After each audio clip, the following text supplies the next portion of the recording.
everyone. Have you ever wanted to work in the software and cybersecurity space but did not want to code? If yes, then you're in the right place. I have myself transitioned from being a biotechnology engineer to today being a cybersecurity lead at a digital medicine company here in Cambridge, US. And I'm also a professor of cybersecurity and digital health at Northeastern University.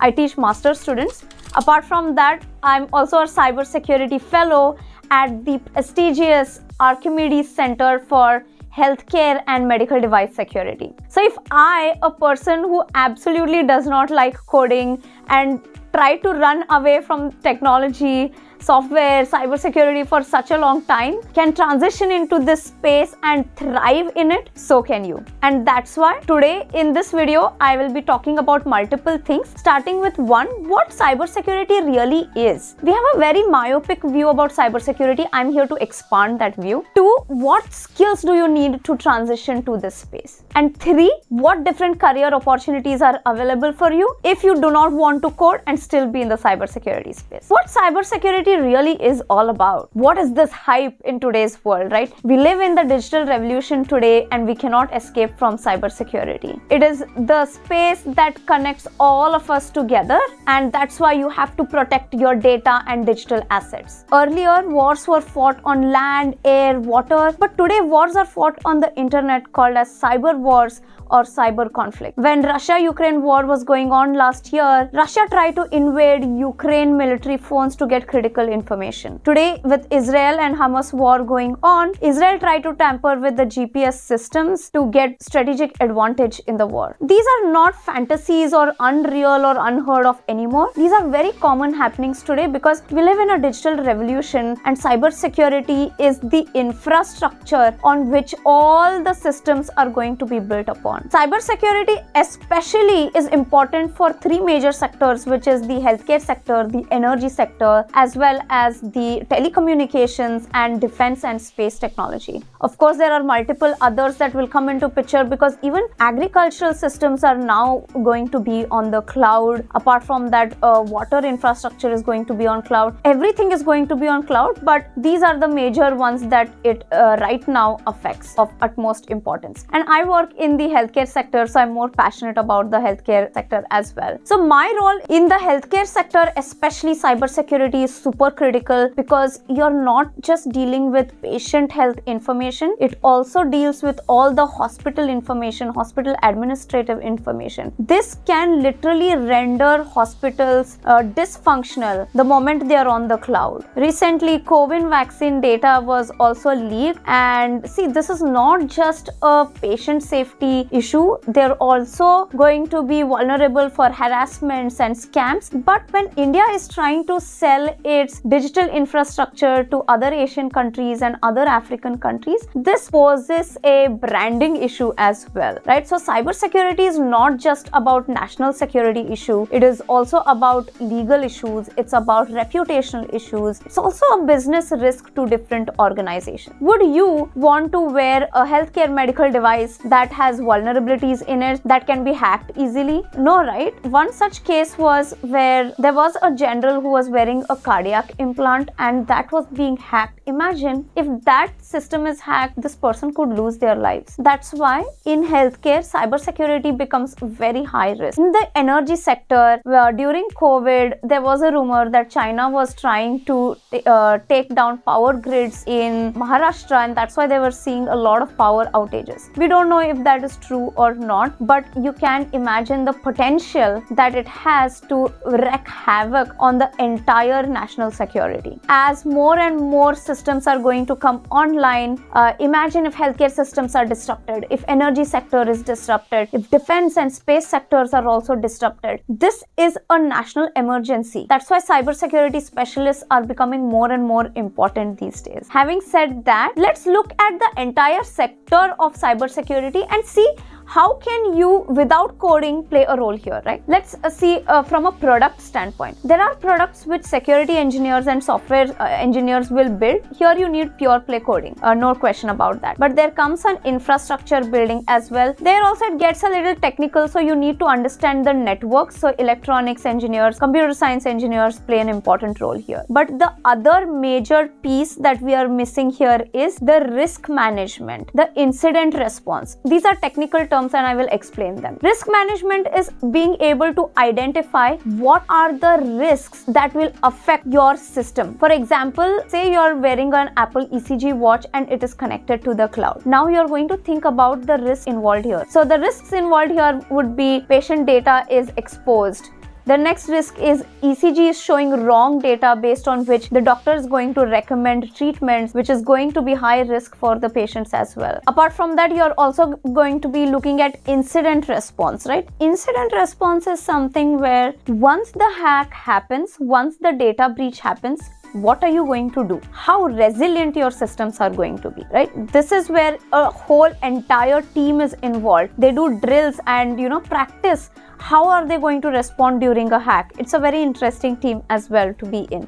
Here you don't need to know coding, right? In the risk assessment and here you don't need to know coding. You need to set up very good processes for the entire supply chain. Here again, you don't need coding. That's why these careers become important. Having said that, so how did I transition from a biotechnology engineering to cybersecurity space? So I did my master's in regulatory affairs, which is a mixture of law and policy in the healthcare system. And I was working in the medical device space for quite some time.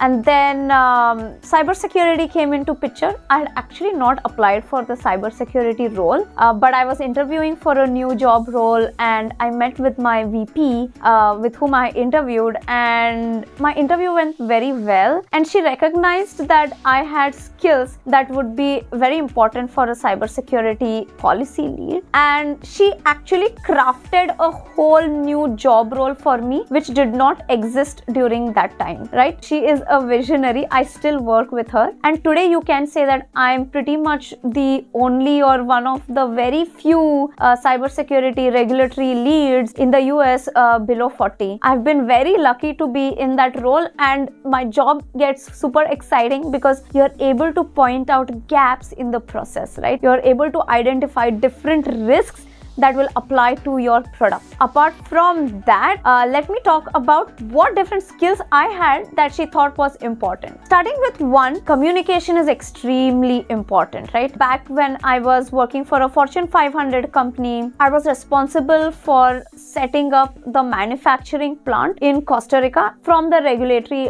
standpoint. So my role entailed talking to and interacting and collaborating with many different functionalities, starting with manufacturing engineers, immigration, government notified bodies, trade and commerce, warehouse distribution, supply chain. So I had to take all these metrics and present to the upper management. Even in cybersecurity now, my role is that I need to look at different metrics that are going on and present to the upper management. That's why that particular skill was transferable. Apart from that, collaboration, like I said, I was talking to many different teams and being able to handle large projects. This was easily a $75 million project, and I was able to handle multiple such projects. So my collaboration skills were also showcased there. So that's why this skill was also transferable. Apart from that, the third skill is critical thinking. Critical thinking is extremely important, be it in any job role. All in all, I would say that if you have skills like critical thinking, collaboration, and communication, today you can do any job role, and a person who is able to do multiple different things without really having the degree for it, right? So if you are somebody who's like a go-getter and can get things done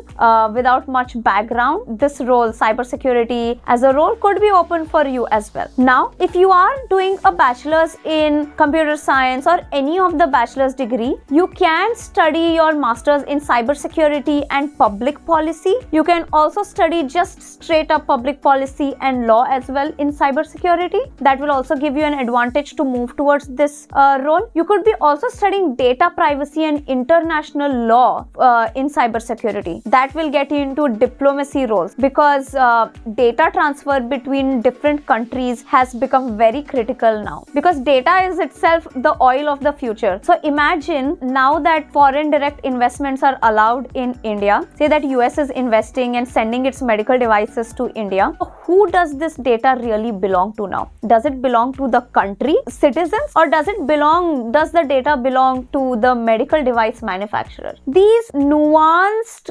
negotiations become very, very interesting when data comes into picture. This is where data security as well as cybersecurity roles will also come into picture. Data security and cybersecurity are two completely separate fields, but yet they do intersect at some point. So that's why I'm mentioning that in this video. If there are any other careers that you want me to talk about, feel free to comment. I would love to make such videos. I love making videos on futuristic careers out there. So feel free to comment. My forum is open for everybody. So now coming to the third part, what different career opportunities are available if you don't want to code, right? If you don't want to code, you can get into setting up the processes. So this person is a cybersecurity process analyst. This person could also be a cybersecurity risk analyst, working either in healthcare, banking, energy sector, wherever else you can think of as well, right? Apart from that, you are also an incident response planner, you can say. If you are into sales and marketing of cybersecurity tools, that was also a job role for you. So you can work in the customer success role as well, ensuring that your customer is happy, right? Apart from that, you could also work as a project manager. When coders or software engineers are building these different tools and softwares, you could be working as a project manager to manage the entire team, to figure out what different deliverables need to go out, to ensure that the product is built successfully as well, right? Generally, product manager roles are also open, but sometimes they can get very technical, so it's a hit or a miss depending on the company that you are working for.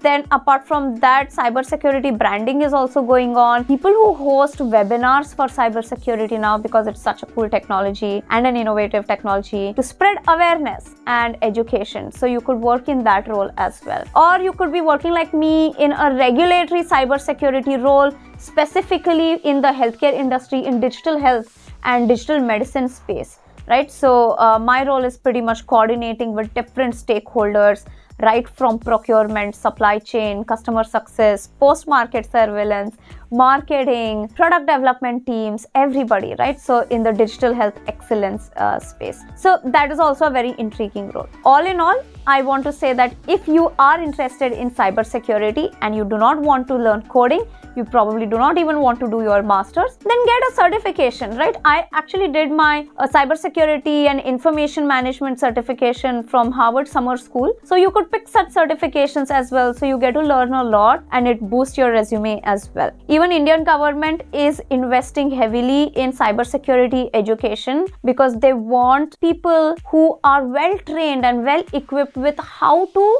respond during a cybersecurity threat. There also is a career right there. So having said all of that, I would say that if you're interested in cybersecurity, now is the time to get into the industry. It's only going to get bigger and bigger. Don't worry about whether coding or not. Be a go-getter and take initiative. Most jobs come to people who take initiative. Okay, good luck.